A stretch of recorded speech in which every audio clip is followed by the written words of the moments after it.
In theory, there are an infinite number of actual, potential, and perceived conflicts of interest, and they sit on a spectrum ranging from insignificant to completely offside to go to jail, which is what makes it so difficult for regulators to simply provide a laundry list of conflicts to avoid.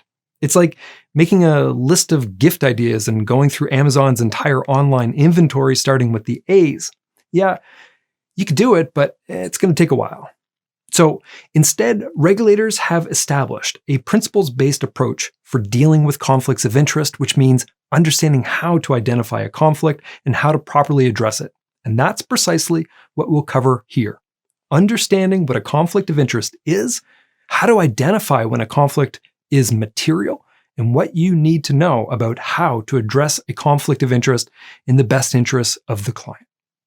But before we really dig into the good stuff, there's a couple of housekeeping items worth mentioning. And the first one is that instead of referring to you as a registrant, we mostly use the term advisor.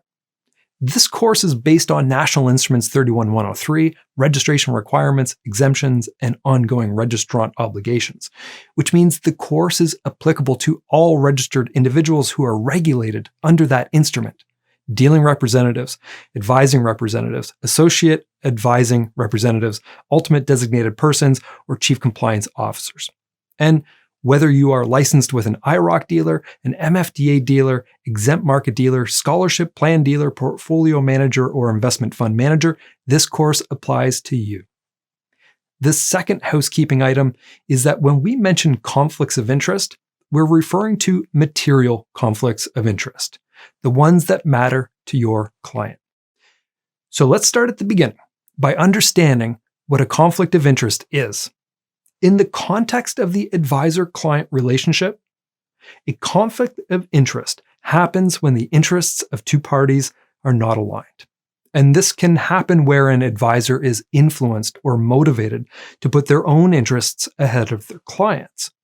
A client is looking for suitable investment recommendations, and the advisor recommends investments that offer the highest commissions. And although compensation is often at the heart of many conflicts of interest, conflicts can also be motivated by non-monetary benefits as well: sales targets, client referrals to friends, or even providing one recommendation over another to a client simply because that recommendation is easier to execute, even if it's not in the client's best interest. Now, there's obviously a gray area here. An investment recommendation you genuinely believe to be in the client's best interest that also pays a higher commission than a less appropriate investment is not a conflict of interest.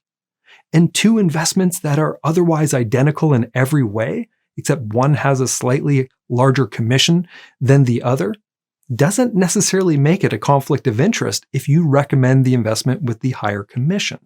However, it can be perceived as a conflict of interest, which can be just as important to address with the client. Because if a conflict, even a potential or perceived conflict, compromises the trust that a reasonable client has in you or your firm, that is something that must be addressed. And this is where we get into material conflicts of interest, which are conflicts of interest that affect or influence either the decisions of the client, the decisions and recommendations made by you, the advisor, or both. Just how material a conflict of interest is will depend on the particular circumstances, but at a fundamental level, if a conflict exists or is reasonably foreseeable to exist, meaning there's a pretty good chance of a conflict of interest happening in the future, and it is likely to influence your client's decisions or your decisions or recommendations as an advisor, then it's material and it needs to be addressed. But regulators expect you and your firm to be proactive about identifying material conflicts of interest. You and your firm must have policies and procedures in place to accurately identify conflicts in a timely way and to take reasonable steps to identify existing and reasonably foreseeable material conflicts of interest. This includes taking proactive measures to anticipate conflicts that are reasonably foreseeable, implement policies and procedures to identify existing conflicts, and having the ability to assess the materiality of those conflicts in order to distinguish between those that are material and need to be addressed and those that are immaterial. So to summarize, a conflict of interest is any situation or circumstance where the interests of different parties, such as a client and advisor, are inconsistent or divergent, or where an advisor may be influenced to put their own interests ahead of their clients, or where monetary or non-monetary benefits to the advisor have the potential to compromise the trust that a reasonable client has in their advisor. Conflict of interest is material if it influences the decisions of the client or the recommendations or decisions of the advisor, or both. And regulators expect advisors and their firm to be proactive in identifying conflicts of interest by taking measures to anticipate reasonably foreseeable conflicts, implement policies and procedures to identify existing conflicts, and to be able to assess the materiality of those conflicts.